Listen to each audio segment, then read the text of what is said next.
আসসালামু আলাইকুম। আমি doctor Naimul Kibria, BHMS, Bangladesh homeopathy medical college, constituent of Dhaka university. আমরা আজকে অন্ডকোষ প্রদাহ নিয়ে আমাদের আজকে দ্বিতীয় ভিডিও, অন্ডকোষ প্রদাহের দ্বিতীয় ভিডিও। তো আমরা অন্ডকোষ প্রদাহের ভিডিও শুরু করার প্রথমেই যে ব্যাপারটা বলবো সেটা হচ্ছে আমাদের এই ওষুধগুলা কেউ নিজে নিজে প্রয়োগ করবেন না। অবশ্যই একজন ভালো ডাক্তারের পরামর্শ নিয়ে ওষুধ প্রয়োগ করবেন এবং ডাক্তার নিজেও কোনো এক ডাক্তারের পরামর্শে ওষুধ সেবনের চেষ্টা করবেন।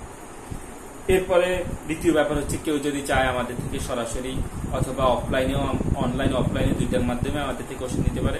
আমাদের নির্দিষ্ট ভিজিট এবং নির্দিষ্ট নিয়ম মেনে আমাদের থেকে যে কেউ ওষুধ নিতে পারবে ইনশাআল্লাহ। তো এই পর্যায়ে আমরা আমাদের আলোচনার বিষয় অন্ডকোষের প্রদাহ নিয়ে শুরু করতেছি। অন্ডকোষের প্রদাহর মধ্যে আমরা যে ব্যাপারটা বলবো সেটা হচ্ছে যদি কারোর এমন হয় যে কোনো একটা সময়ে আঘাত খাইছে, আঘাতের পর থেকে তার এই অন্ডকোষ ফুলে ব্যথাযুক্ত হয়ে গেছে, হইতে পারে এটা শক্ত হয়ে যাইতে পারে। আঘাতের পর থেকে, আঘাতের পরে বা আঘাতের ইতিহাসের যদি ব্যথা হয় বা আঘাতের ইতিহাসের পর থেকে ফোলা শক্ত হয়ে যাওয়ার ব্যাপার থাকে, তখন আমরা এই সিস্টেমের মধ্যে কোনিয়াম ম্যাকুলেটাম মেডিসিনটার কথা চিন্তা করি। Conium maculatum.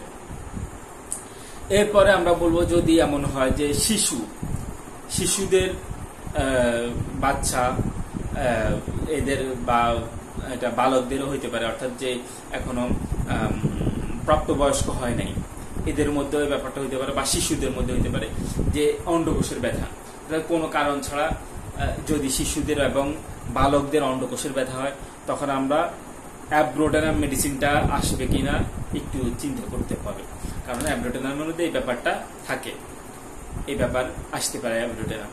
এরপরে আমরা বলবো যদি অন্ডকোষ প্রদাহে গনোরিয়ার ইতিহাস থাকে, মানে এক সময় গনোরিয়া ছিল, এখন গনোরিয়া নাই, কিন্তু এখন অন্ডকোষ প্রদাহ, অন্ডকোষের ব্যথা বেদনা জ্বালা যন্ত্রণা এই ব্যাপারটা থাকে।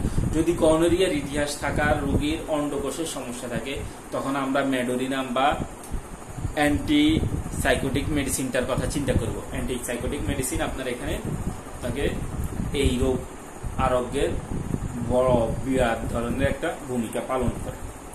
এরপরে আমরা বলবো যদি এমন হয় যে সর্দি কাশি, সর্দি স্রাব বন্ধ হয়ে যাওয়ার পর থেকে অন্ডকোষ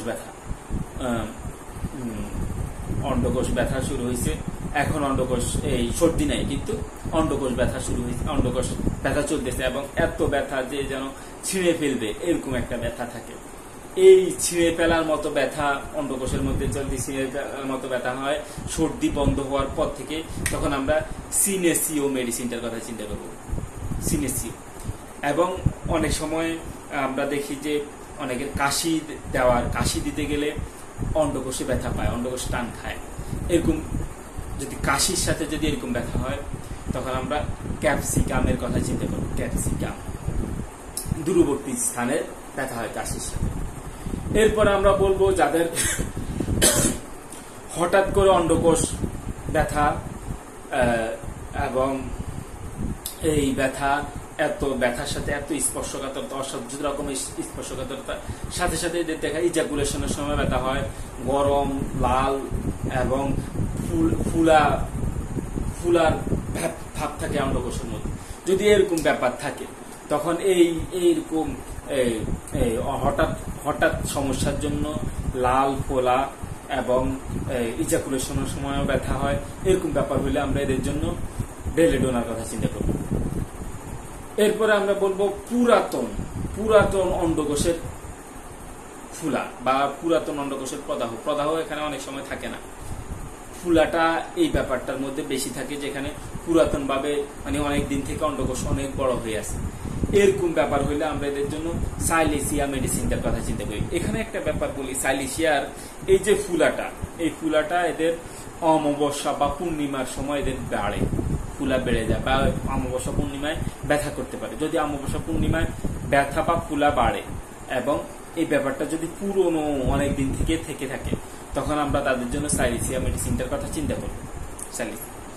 এরপরে আমরা বলবো অন্ডকোষে যদি এই শক্ত হয়ে থাকা অনেক দিন থেকে শক্ত হয়ে আছে, কঠিন হয়ে আছে, বা বলবে পাথরের মতো শক্ত হয়ে আছে, যদি এরকম ব্যাপার থাকে অনেক দিন থেকে এরকম থাকলে আমরা বলছিলাম অ্যান্টিসাইকোটিক সিস্টেমের মধ্যে আমরা এখানে থুজা অক্সিডেন্টালিসের কথা চিন্তা করবো। থুজা অক্সিডেন্টালিস অ্যান্টিসাইকোটিকের কিউরেটিভ মেডিসিন হিসেবে আমরা থুজা অক্সিডেন্টালিসের কথা চিন্তা করব। এরপরে আমরা বলবো যদি গনোরিয়া স্রাব বন্ধ হয়ে অন্ডকোষ যদি পাথরের মতো শক্ত হয়, আমরা বললাম এমনি অন্ডকোষ যদি পাথরের মতো শক্ত হয় তখন থুজা অক্সিডেন্টালিস।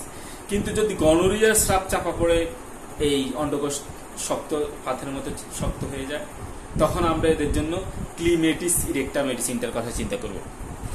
ক্লিমেটিস ইরেক্টা এখানে একটা টিপস দিয়ে রাখি, যেটা হচ্ছে যে অনেক সময় হয় যে মা বাবার গনোরিয়ার স্রাব ছিল, গনোরিয়ার সমস্যা ছিল মা বাবার, গনোরিয়ার সমস্যা থাকার পরে এই যদি শিশুদের এইরকম ব্যাপার হয়, তখন কিন্তু আমরা এই ধরনের শিশুদের আমরা কিন্তু এই ইনফার্টিলিটি সমস্যার একটা ভয় করব। এটা যদি অন্ডকোষের সমস্যা না থাকে, তবুও যেই মা বাবার গনোরিয়ার সমস্যা ছিল তার সন্তানদের ইনফার্টিলিটি, অর্থাৎ মেয়ে হইলেও তার মধ্যে অন্য কোনো ব্যাপার থাকবে, তাদের ইনফার্টিলিটির ব্যাপারটা থেকে যায়। এরপর আমরা বলবো এই যে সিস্টেমটা, এটা অ্যান্টিসাইকোটিক সিস্টেম বা সাইকোটিক মায়াজমের সিস্টেম, যেখানে আমরা ম্যাডোলিনাম এবং থুজা অক্সিডেন্টালিসের কথা চিন্তা করব। মাঝে মাঝে আসতে পারে বা কারণবশত আসতে পারে। এই বলে আমরা অন্ডকোষের প্রদাহের দ্বিতীয় ভিডিও শেষ করলাম। পরবর্তীতে আমরা অন্ডকোষের বিভিন্ন উপসর্গ সহ প্রদাহ বলবো। আজকে আমরা শুধু ব্যথা বললাম, আজকে পরবর্তী ভিডিওতে বিভিন্ন উপসর্গ সহ ব্যথা বলবো। এই বলে আজকের মতো এখানে বিদায় নিচ্ছি। আসসালামু আলাইকুম ওয়া রাহমাতুল্লাহ।